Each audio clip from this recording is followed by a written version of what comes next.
आरही बना के राखरही काटा ओला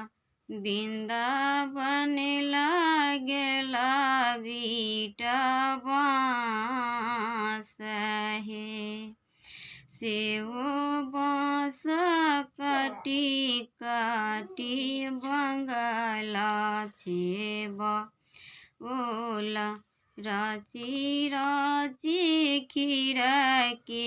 लगे बहे ताही पैसे बैसलान सीतादाय मंडप